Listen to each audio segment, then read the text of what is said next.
बिस्मिल्लाहिर्रहमानिर्रहीम। अस्सलाम वालेकुम। आज मैं बनाने जा रही हूँ लाहौरी चिकड़ छोले। लाहौरी छोले या फिर लाहौरी चने बहुत ज़्यादा फेमस हैं और नाश्ते के लिए चिकड़ छोले बहुत ही ज़्यादा डिलीशियस बनाए जाते हैं। तो आज बिल्कुल ओरिजिनल रेसिपी मैं आपके साथ शेयर करूँगी। आप तमाम स्टेप्स को फॉलो कीजिएगा और आपसे भी ऐसे ही मज़ेदार चने बनेंगे जैसे हम बाज़ार से नाश्ते के लिए लेते हैं। तो लाहौरी चिकड़ छोले बनाना कोई मुश्किल नहीं है। इसके लिए आधा किलो आप चने ले लें, रात भर उन्हें भिगो दें और थोड़ा सा उसके अंदर नमक डाल दें।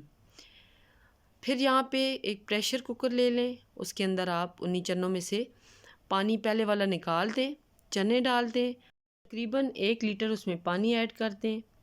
1/4 टीस्पून उसके अंदर आप बेकिंग सोडा ऐड कर दें, आधा चम्मच यहाँ पे नमक ऐड कर दें और प्रेशर कुकर को आप चला दें। तकरीबन 15 से 20 मिनट में चने बहुत अच्छे से गल जाएंगे। तो यहाँ पे मैंने भी चने इसी तरह से बॉईल कर लिए हैं, गला लिए हैं और बिल्कुल ये देखें सॉफ्ट चने तैयार हो चुके हैं। बिल्कुल इस तरह से नरम चने होने चाहिए, तभी चिकड़ छोले हमारे अच्छे बनते हैं। नेक्स्ट स्टेप की तरफ चलते हैं। एक मैंने आलू लिया था, उसे मैंने बॉईल कर लिया है। उसके अंदर थोड़े से हम चने ऐड करेंगे और इसे अच्छी तरह से हम मैश कर लेंगे। तो जिस तरह से चाहें आप जूसर ब्लेंडर के अंदर कर लें या और किसी मिक्सर के अंदर अच्छी तरह से आप इसे ब्लेंड कर लें, ताकि ये एक बहुत अच्छा सा फाइन सा पेस्ट हमारा तैयार हो जाए। अब इस पेस्ट को हम साइड पे रख देंगे। अब हम नेक्स्ट स्टेप की तरफ चलते हैं। हाफ़ कप मैंने ऑयल लिया है और इसमें एक मीडियम साइज़ का प्याज, जिसे मैंने बहुत फाइनली चॉप किया था, उसे गोल्डन फ्राई कर लेंगे। बिल्कुल आप मीडियम इसका फ्लेम रखें ताकि प्याज जले नहीं। तो यहाँ पे हमारा प्याज बिल्कुल देखें गोल्डन फ्राई हो चुका है। अब इसमें 1 चम्मच भर के मैंने अदरक और लहसुन का पेस्ट डाला है। सिर्फ 1 मिनट के लिए इसको फ्राई करेंगे और इसके साथ ही इसमें टमाटर का पेस्ट डाल देंगे। अच्छी तरह से छिलका उतार लें और टमाटर को पेस्ट की फॉर्म में इसमें ऐड करें, ताकि हमारा मसाला बहुत अच्छा सा तैयार हो। अब जो हमने पेस्ट बनाया था आलू और चनों का, उसे भी ऐड कर देंगे और उसे भी 1 आध मिनट के लिए फ्राई करेंगे ताकि ऑयल अलग हो जाए और इसका जो कच्चापन है आलू का वो थोड़ा ख़त्म हो जाए। मसाला देखें अब रेडी हो चुका है। अब इसके अंदर हम दीगर मसाला जात स्पाइसेस ऐड करेंगे।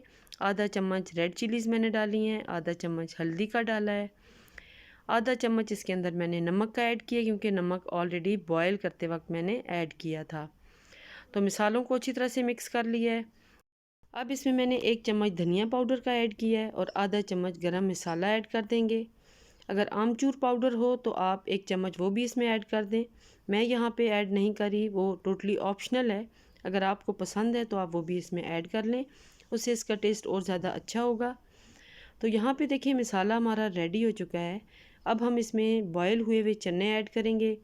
1 से 2 मिनट के लिए चनों को हम फ्राई करेंगे और साथ ही चनों में से जो यखनी निकाली है वो भी ऐड कर देंगे। सिर्फ 2-3 मिनट के लिए दम लगाएंगे और ये हमारे मज़ेदार से चने रेडी हो जाएंगे। चैनल पे अगर आप नए हैं तो प्लीज़ चैनल को सब्सक्राइब ज़रूर कर लें और बेल आइकन को ज़रूर प्रेस कर दें, ताकि हर नई आने वाली वीडियो आपको बर वक्त मिल सके। तो यहाँ देखें चनों को बहुत ज़्यादा आपने फ्राई नहीं करना, क्योंकि इससे चने अगेन सख्त हो सकते हैं। तो बस चने हमारे भून चुके हैं अच्छी तरह से, ये देखें इनके अंदर मसाला मिक्सअप हो चुका है। बस अब हम इसके अंदर यखनी ऐड करेंगे और हम इसे 2-3 मिनट के लिए दम पे रख देंगे, ताकि थोड़ा सा इसका जो शोरबा है वो गाढ़ा हो जाए और ये मज़ेदार से हमारे चने रेडी हो चुके हैं। इन चनों को आप नाश्ते में पराठे के साथ खाएं या फिर आप पूरी के साथ खाएं। तो अब इसे सर्व कर लेते हैं। देखें बहुत ही मज़ेदार से हमारे चने तैयार हुए हैं। चैनल पे अगर आप नए हैं तो प्लीज़ सब्सक्राइब ज़रूर कर लें और बेल आइकन ज़रूर प्रेस कर दें। उम्मीद करती हूँ आज की ये रेसिपी आपको पसंद आएगी। दुआओं में याद रखें। अल्लाह ताला आप सबका हामी और नासिर हो। अल्लाह हाफिज़।